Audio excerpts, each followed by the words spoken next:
안녕하십니까. 선교사가 쓰는 선교학 개론 제22강 선교와 돈입니다. 선교에 있어서 돈은 정말 중요한 또 부분이고요. 상당한 돈은 선교에 있어서 영향력을 갖고 있고 또 밀접한 역학관계를 갖고 있습니다.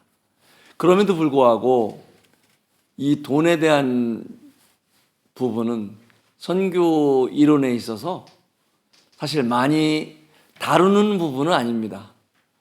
왜 그럴까요? 모르겠습니다. 좀 예민한 부분일까요?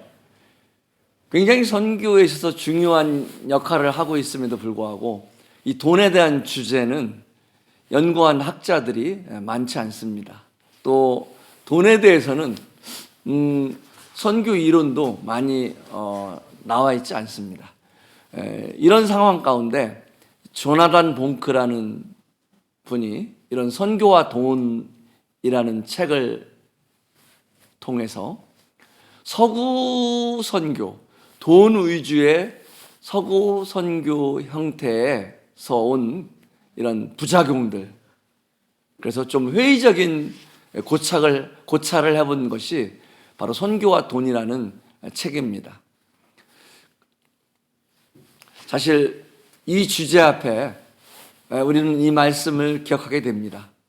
누가복음 9장에서 보면은 12제자들을 전도하고 귀신을 쫓고 병을 고치는 일에 그들을 보내면서 예수님께서 이런 이야기를 합니다. 여행을 위하여 너희는 아무것도 가지지 말라. 지팡이나 배낭이나 양식이나 돈이나 두벌옷을 가지지 말며. 우리는 이 말씀을 통해서 그러면 오늘날에도 선교사는 빈손으로 가야 되나요? 아무것도 필요 없나요? 이거는 아니라고 생각합니다. 그들에게 제자들에게 예수님은 그들을 훈련시키길 원하셨습니다. 이 누가복음 9장에서 12제자들을 보내면서 그들이 하나님을 의지하는 것이 무엇인지, 그들의 능력과 힘으로 하는 것이 아니라 하나님의 능력으로 하는 것을 그들은 배우길 원하셨던 것 같습니다. 그들이 하나님의 능력으로 하는 것을 배우길 원하셨던 것 같습니다. 오늘날에도 선교사의 정신이라고 말할 수 있을 것 같습니다. 이런 페이스 미션, 사람을 의지하는 거, 돈을 의지하나 또 물질을 의지하는 것보다는 하나님을 의지하는 것, 이것이 바로 선교사의 정신이라고 생각합니다. 선교의 역사를 살펴보면요, 선교의 역사 속에서 돈은 아주 밀접한 관계를 갖고 있습니다. 초기 선교는 경제적으로 발달된 이런 북반구, 그리고 교육적으로, 사회적으로, 문화적으로 상당히 이런 발달된 선진국, 이런 북반구에서 반대적으로 이제 발달되지 못하고 가난한 나라, 또 교육률이 떨어지고 문맹률이 높은, 또 질병 발생이 많은 이런 남반구로 선교사들이 들어와서 선교 활동을 했습니다. 그러다 보니까 이런 선교사들은 자기 스스로 현지에 적응하려고 노력하고 또 현지인들과 같아지려고 노력했지만, 그럼에도 불구하고 현지인들과 선교사들은 경제적으로나 교육적으로나 사회적으로나 굉장히 이런 이들에게 그 어떤 갭이 컸고요. 그리고 괴리감이 생길 수밖에 없었습니다. 특히 선교사들이 처음에 들어와서는 그 당시에 선교 기지를 세웠습니다. 이것은 미션 스테이션이라는 그런 선교 기지인데 근대 선교의 전형적인 전략 중에 하나였습니다. 선교사들이 선교지에 들어오면은요, 수도나 교통이 발달된 지역에 아주 넓은 땅을 몇천 평 이런 규모로 넓은 땅을 사서 그곳에 교회, 학교, 고아원, 유치원, 그리고 이제 전도를 위해서 필요한 이런 인쇄소, 이런 것들을 짓고요. 그리고 많은 현지인들을 외부로부터 고용해서 그곳에 사용했습니다. 그런데 그런 부분들은, 그런 방법들은 선교사들이 굉장히 초기에 이런 안전한 곳에서 보호받으면서 할 수 있는 좋은 이점이 있었습니다. 뿐만 아니라 그 당시에 현지인들이 예수님을 영접한다는 것, 그것은 단순히 개인의 신앙의 문제가 아니라 기독교를 영접하는 것, 곧 자기 종교, 자기 문화를 버리고 서양 종교를 받아들이는 것이었습니다. 그런 사람들은 그들의 사회 문화에서 살 수가 없었어요. 그래서 그들이 예수님을 영접한 이후에 이런 선교 기지 안에서 양육받으면서 그 기지 안으로 이주해서 살면 보호받을 수가 있었어요. 그리고 그들은 자연스럽게 이런 기독교 리더들이 되었습니다.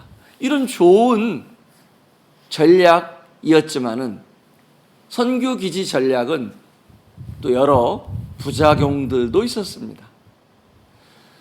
선교기지 전략은 무엇보다도 초기에 이런 대지를 구입하고 건축을 위해서는 어마어마한 초기 자금이 들어가야 됩니다. 그리고 선교사들이 어떤 선교 환경이 바뀌어서 그런 파송 국가나 주변 국가에서 후원금이 떨어지거나 중단되면은 그 선교 기지를 운영할 수가 없었습니다. 경비가 부족해서요. 또한 선교사들이 그 선교 기지를 넘겨줄 때 자립해서 선교 기지를 운영해야 되는데 현지인들이 경제적으로나 기술적으로나 그것들을 감당할 수가 없었기 때문에 선교사들이 빠져나가면은 그 선교 기지는 올 수도 뛰고 결국은 나중에 재산권 문제의 시비가 일어나는 이런 부작용도 선교 역사에서 보면은 일어났던 것을 알 수 있습니다. 경제적인 여유라는 표현을 써보겠습니다. 선교사들에게 경제적인 필요, 경제적으로도 어느 정도 필요한 부분이 반드시 있습니다. 돈은 그래서 선교에 있어서 반드시 필요합니다. 이 바튼이라는 선교학자는 장기 사역을 위해서는 장기 사역은 많은 영향력을 선교지에 주게 되는데 장교 사역을 위해서는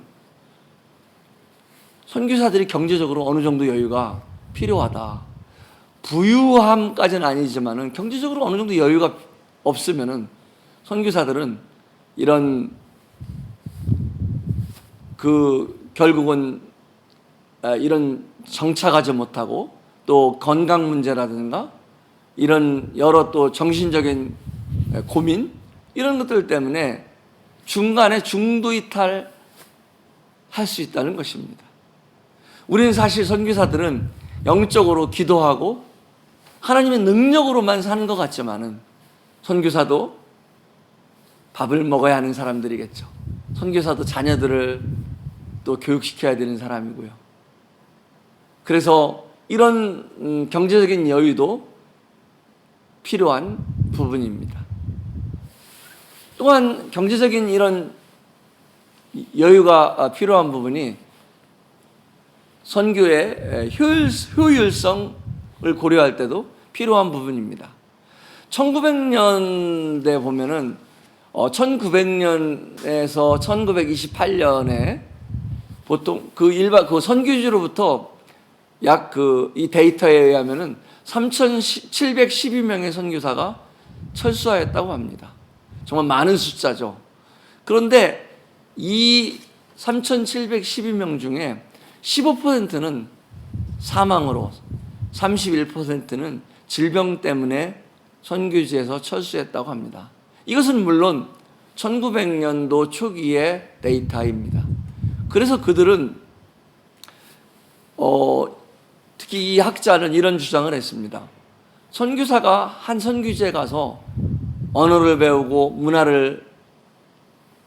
문화에 적용하고 이러기 위해서는 3 내지 6년이라는 시간이 걸리는데, 그런 기간을 통해서 겨우 적응했는데, 이런 경제적으로 건강관리라든가 육체적인 질병으로 인해서 돌보지 못하고 병원 치료를 받지 못하고 이런 경제적인 궁핍으로 문제가 생겨서 중도 이탈하면은 얼마나 비효율적이냐, 이런 부분을 또 이 학자는 말하고 있습니다.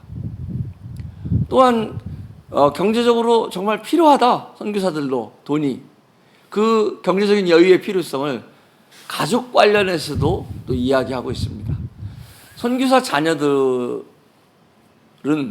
보통 현지 학교나 국제학교나 아니면은 이런 중간의 형태, 이런 형태의 교육시설에 보내게 되는데, 선교사 자녀들을 만약 현지 학교에 보내면은 현지에 어렵지만은 정말 힘들죠. 그렇지만은 빨리 현지 문화에 적응할 수 있는, 또 현지어를 빨리 습득할 수 있는 장점도 있습니다.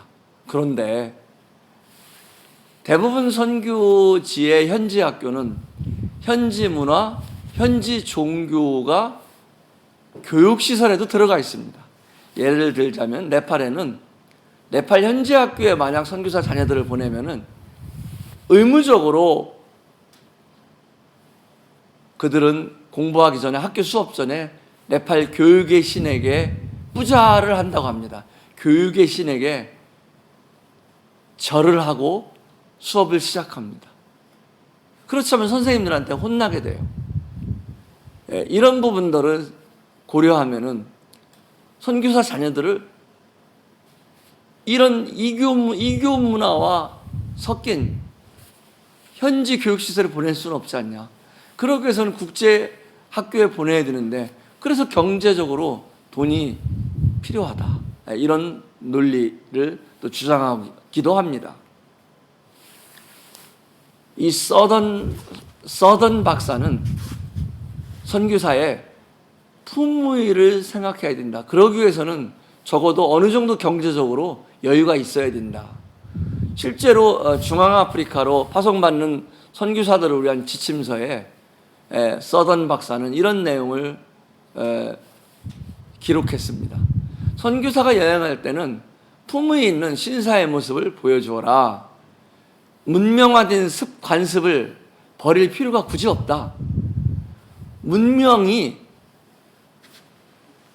뒤에 남기 때문이다. 복음만이 아니라 문명도 같이 전하라. 이런 생각이었다고 생각했던 것 같습니다. 저는 이 부분을 동의할 수도 있고 때로는 동의하지 못하는 분도 있다고 생각합니다. 어쨌든 의미 있는 이야기라 생각합니다. 그리고 선교 전략에 있어서도 경제적으로 곧 돈이 필요하다, 이런 논리는요, 선교지에서는 우리가 복음만 전하는 것은 아닙니다. 성경만 전하는 것은 아니에요. 노방전도만 하는 것은 아닙니다. 사실 그런 기회는 예상외로 거의 없습니다. 일반적으로 많은 선교 프로젝트를 하는데요,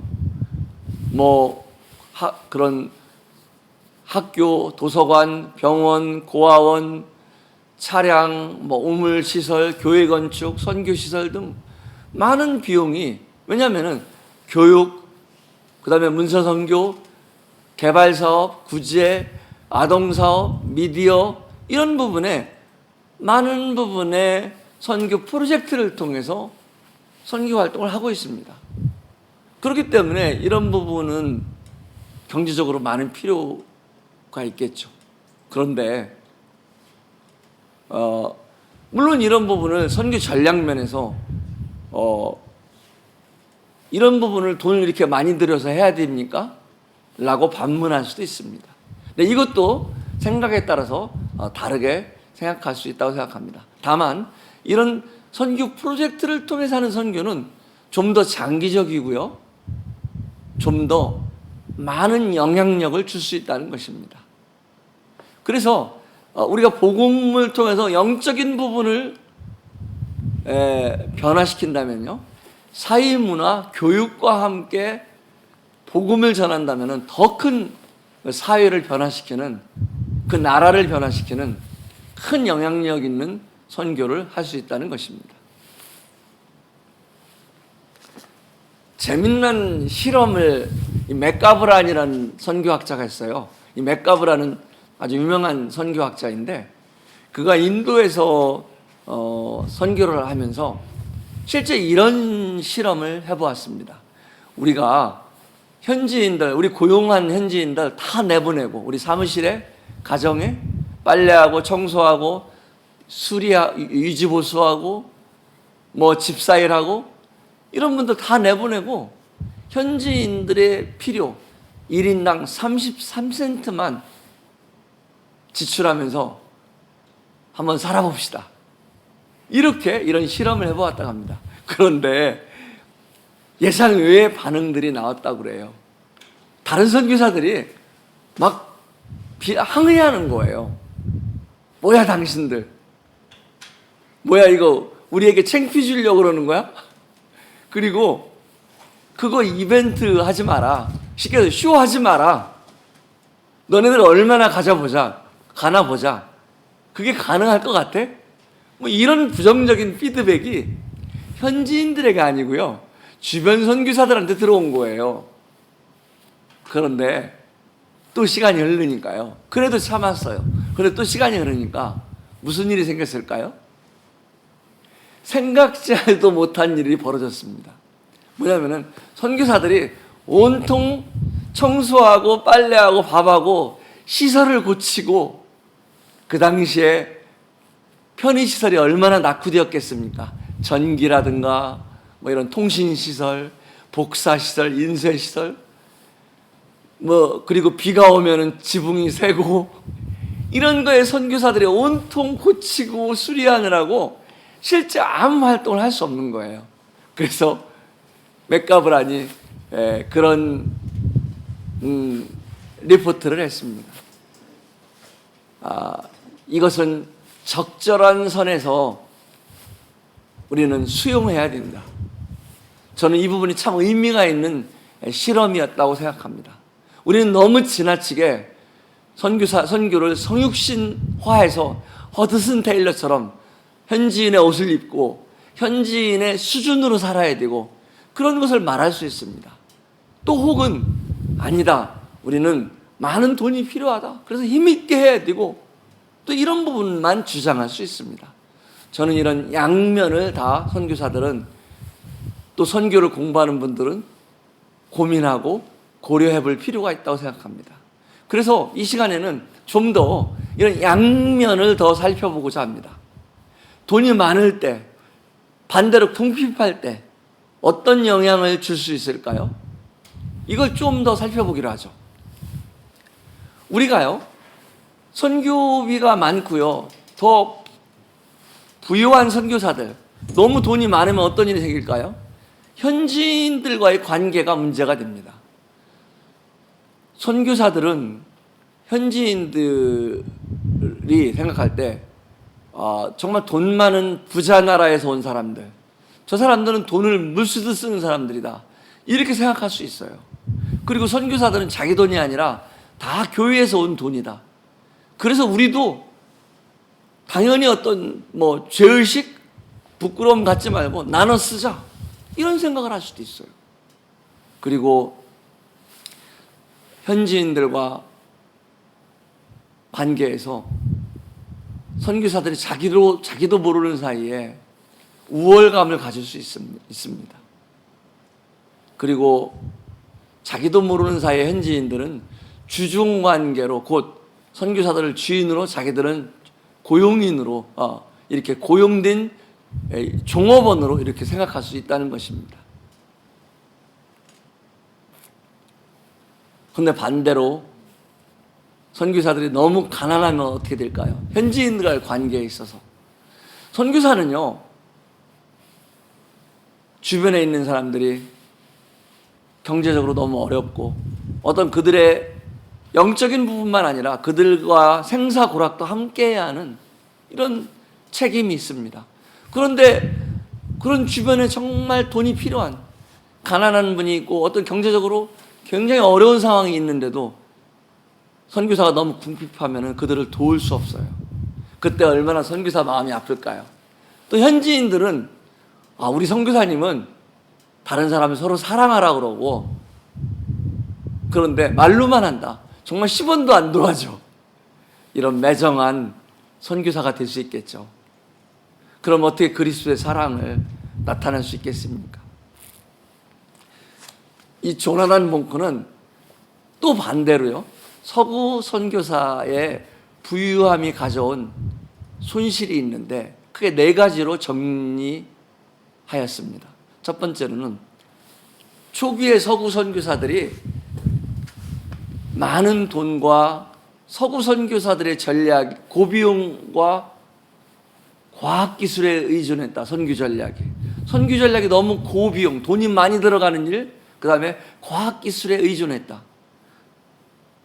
이런 것들은 현지인들에게 초기에 확장되고 이런 것들이 정착될 때는 빠른 속도로 힘있게 선교 전략으로 실행되었지만은 선교 이런 것들을 현지인들에게 인계할 때는 어려움이 되었던 거예요.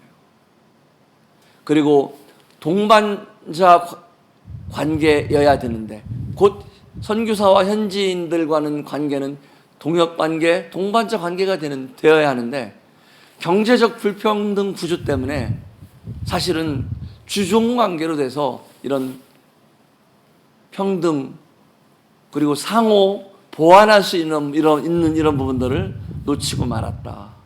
또 4번째 손실은 현지인들과 분리된 구조를 만들었다. 예를 들자면 이런 선교 기지 안에서만 하는 그런 번역 작업은 현지인들과 살면서 그들의 문화 속에서 하는 번역 내용은 그들의 언어로 번역될 수 있었는데 선교 기지에서 사전을 참고한 이런 학문적인 번역은 교과서적인 번역의 성경을 번역할 수밖에 없었다. 이런 폐단을, 이런 손실을 4가지로 조나단 봉크는 정리하고 있습니다. 정말 생각해 볼 부분들이 많이 있다고 생각합니다. 또 좀 더 구체적으로 살펴볼까요?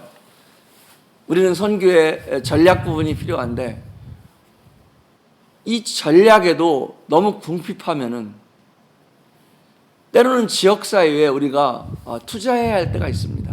예를 들면 지역사회에 도로를 놓거나 지역사회에 공동으로 각 마을별로 각 가구별로 돈을 걷어서 새로운 마을길을 놓는데 그런데 선교사도 투자를 해야 되죠. 오히려 그들보다 가난한 현지인들보다 우리가 좀 더 투자해서 그런 시설을 좋은 시설을 만드는데 해야 되는데 아무것도 못하는 거예요. 그러면 선교사의 간증을 잃어버릴 수 있습니다. 기독교의 간증을 잃어버릴 수 있죠. 그리고 복음의 수용성이 낮은 지역에서는 선교사들이 이제는 비즈니스 비자를 받아야 되는데 그 사업 비자를 받기 위해서 초기 투자해야 되는 그런 투자금이 없다면은 우리는 학생 비자로 3년, 길게는 4년, 그 이후에는 선교지에서 머물 수가 없는 것입니다. 이런 부분에서도 선교지에서 전략적인 부분에서도 돈은 정말 필요합니다. 그런데요, 반대로 만약 우리가 너무 부유하다, 선교사가 너무 넉넉하다, 글쎄요, 얼마 이상이 너무 넉넉한 걸까요? 어쨌든 선교사, 또 얼마나 많은 선교사가 이렇게 너무 부유한 선교사가 있을까요? 아마 많지는 않을 겁니다. 극소수의 선교사들이 대부분 이런 부분일 거예요. 대부분 선교사들이 어려운 상황이죠.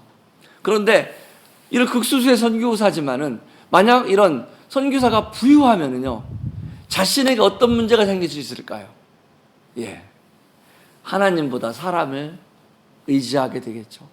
영성을 잃어버리게 되고 결국에는 선교사의 영성을 잃어버리고 본연의 임무를 망각할 수 있습니다.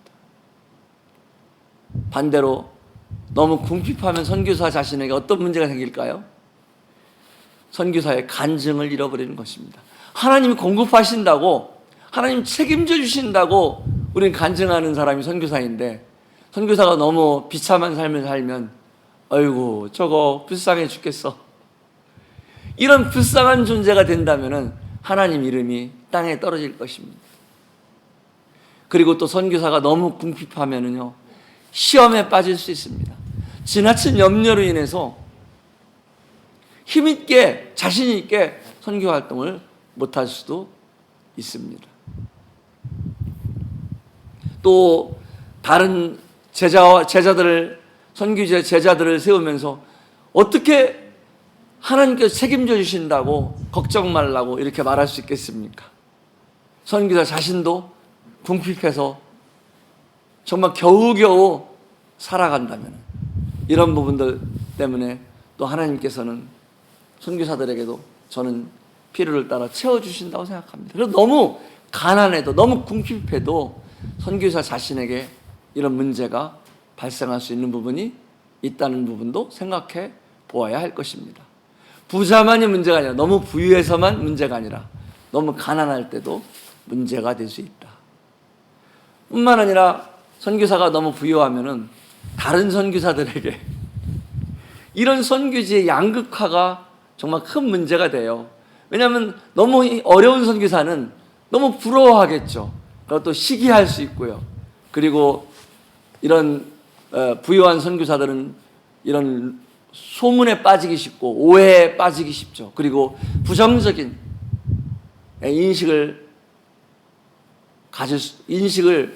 인식의 소리들을 들을 수 있어요. 반대로 너무 가난한 선교사는 상대적인 박탈감에 정말 어렵겠죠. 그 비교의식 때문에 너무나 힘들겠죠. 실망스럽고, 나는 왜 이렇게 어렵지? 선교사 자녀들도 마찬가지죠. 아니 저분은 저렇게 좋은 학교를 보내주는데 우리 아빠는 왜 이렇게 이 가난한 현지 학교에 보내지? 뭐 이런 것들, 박탈감이 올 수 있겠죠. 사도 바울은 이런 고백을 했습니다. 빌립보서 4장 12절에서 나는 풍부에 처할 줄도 알고 또 배고픔과에도 처할 줄 안다. 그리고 경험해 보았다. 그래서 일체의 비결을 배우게 되었다라고 말합니다. 저는 선교사는 이 가난함도 그 다음에 풍부함도, 이 두 환경을 다 경험하는 사람들이 바로 선교사라고 생각합니다. 우리는 이런 일체의 환경 속에서도 하나님의 약속을 끝까지 포기하지 않는, 하나님을 의지하는 것을 끝까지 버리지 않는 페이스 미션, 이 믿음의 선교가 필요하다고 생각합니다. 그리고 내가 너를 끝까지 떠나지 않겠다고, 너를 버리지 않겠다고 약속하신 히브리서 13장 5절에 있는 그 약속처럼 우리도 그 약속을 붙들고 살아가는 게 선교사 아닐까요? 네, 감사합니다.